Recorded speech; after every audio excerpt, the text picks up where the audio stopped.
कार्तिक मास कथा अध्याय 23वां। कला का उद्धार तथा विष्णु दूतों से धर्मदत्त की वार्ता। सुनो, तीर्थ, दान, व्रत आदि करने से पाप दूर हो जाते हैं, परंतु तू प्रेत योनि में है, इसलिए तुझे ऐसा अधिकार नहीं है। तेरी इस ग्लानिमय दशा को देखकर मेरा मन दुखी है। तेरा दुख से उद्धार किए बिना मुझे संतोष नहीं होगा। 3 योनियों में तेरे पाप बड़े उग्र हैं।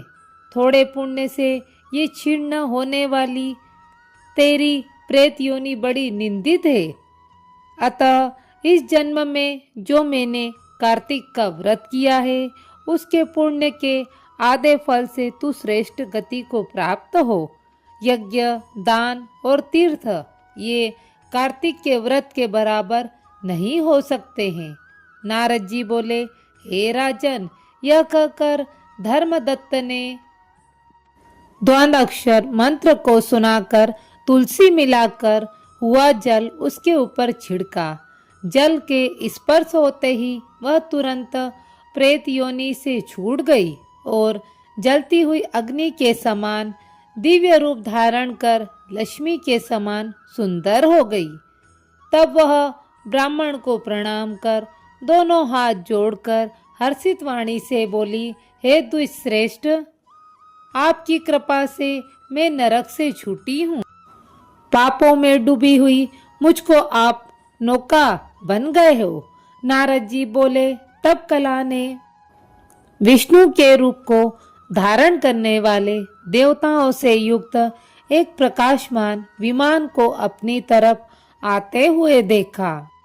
पुण्यशील और सुशील नामक विष्णु के द्वारपालों ने कला को उस श्रेष्ठ विमान में बैठाया।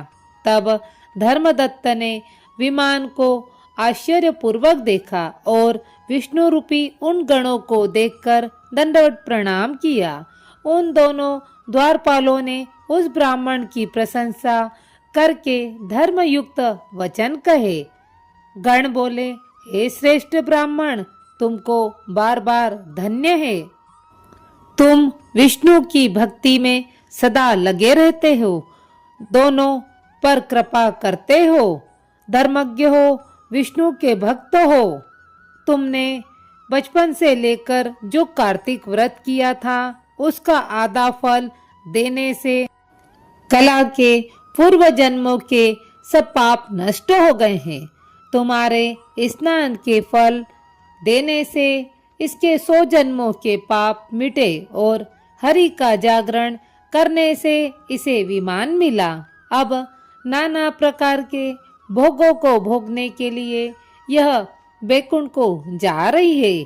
तुमने कार्तिक में जो दीपदान किया था, उससे इसे तेज मिला है और तुलसी के पूजन से तथा कार्तिक के व्रत से जो तुमने इसको पुण्य दिया है, इसलिए यह विष्णु के समीप जाने की अधिकारिणी हुई है। हे कृपानिधे, तुम भी इस जन्म के अंत में दोनों स्त्रियों सहित बैकुंठ को जाओगे और विष्णु के बैकुंठ में भगवान की सारूप्य मुक्ति को पाओगे। इस लोक में वे ही धन्य है जो कृतकृत्य है और उन्हीं का जन्म सफल है जो मनुष्य भक्ति पूर्वक भगवान की आराधना तुम्हारी तरह करते हैं।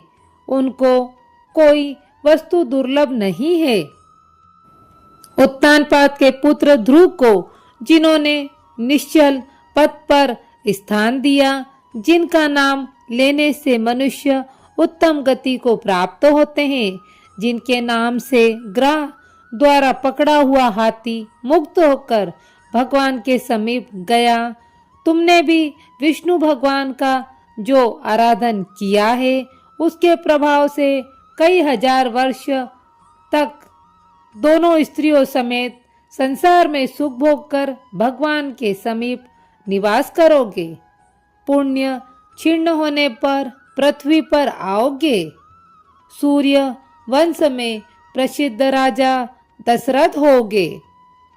ये दोनों स्त्रियां भी तुम्हारे साथ रहेगी तथा तीसरी यह कला आधे पुण्य की अधिकारिणी भी तुम्हारी स्त्री होगी।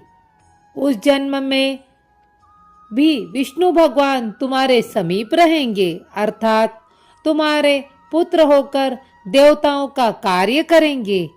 तुम्हारे इस कार्तिक व्रत से बढ़कर यज्ञ दान तीर्थ आदि कोई नहीं है।